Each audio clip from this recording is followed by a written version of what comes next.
Today's Friday, April 4th, and we are filming just a few minutes after the market has closed. The S&P 500 has dropped about 10% in the last 2 days here in reaction to the U.S. tariffs. I can tell you firsthand that a lot of people are scared about what's happening and how this might affect all of us. And it's obviously early. It's just been 2 days of correction here.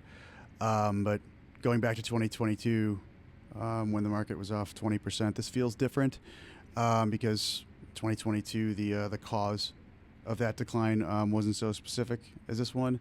If anything, this feels a little bit like March of 2020, when the market was in free fall for about 25 days or so, and it was zero mystery as to what was happening and what was causing this. So I wanted to share some key points. I've been working on email all day today. That's going out tonight to all my clients, and the gist of it is this: we might be here for a while. I think it's not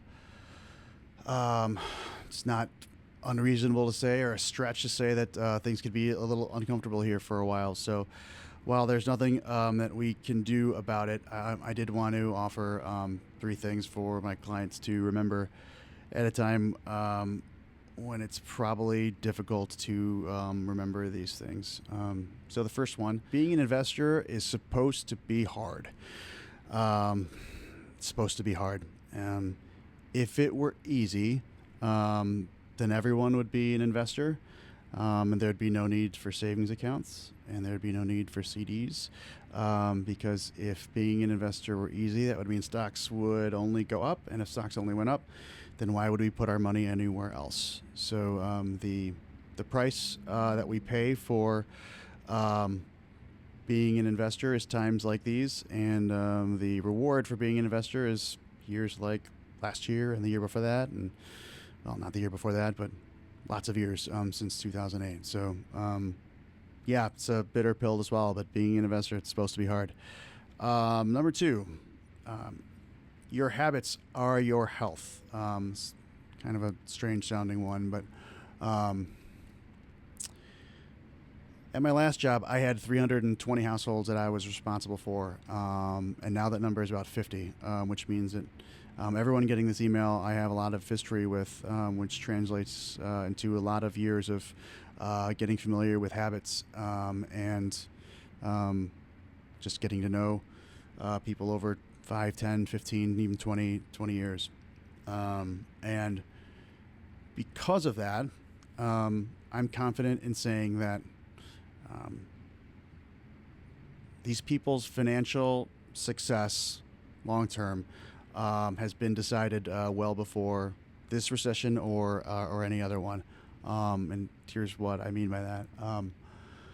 So I'm confident that everybody on this list today has mastered the skills that it takes to be successful, and more specifically, it just comes down to a few things. I think about 90% of what it takes to be successful long-term financially. It's really as simple as spending less than what you make, saving a little bit at a time, doing it over and over again, putting money away in the market, leaving it alone, repeat, and repeat again. And I'm confident that everybody that's getting this email tonight has mastered those skills, which means that I'm confident in being able to tell them that their success was decided long before these tariffs and long before the last recession and the one before that and the one before that, because those people got through those recessions by making any adjustments necessary.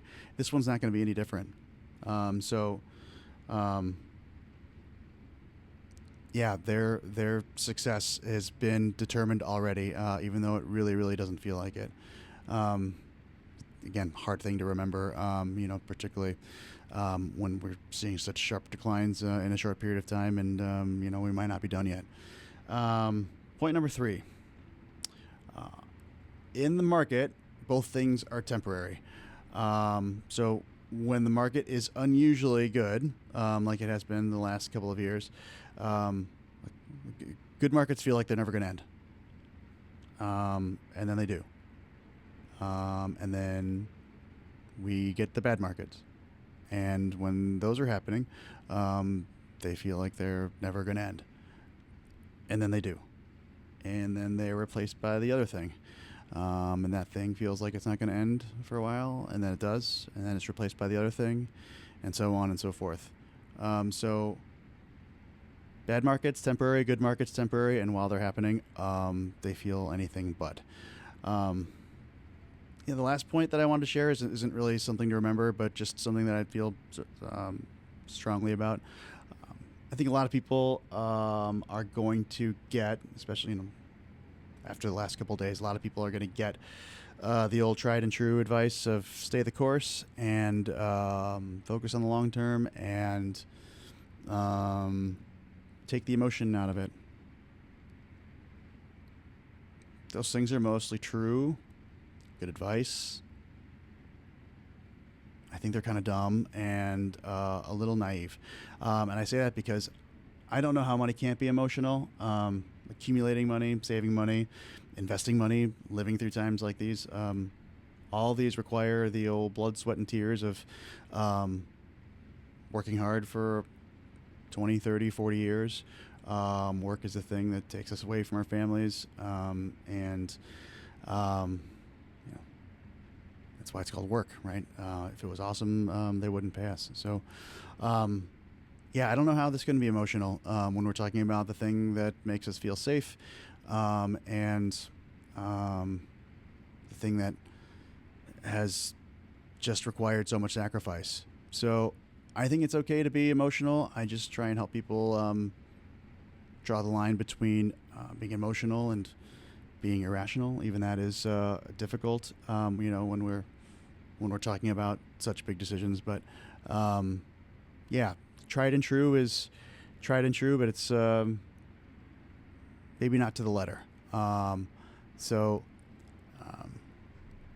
hang in there.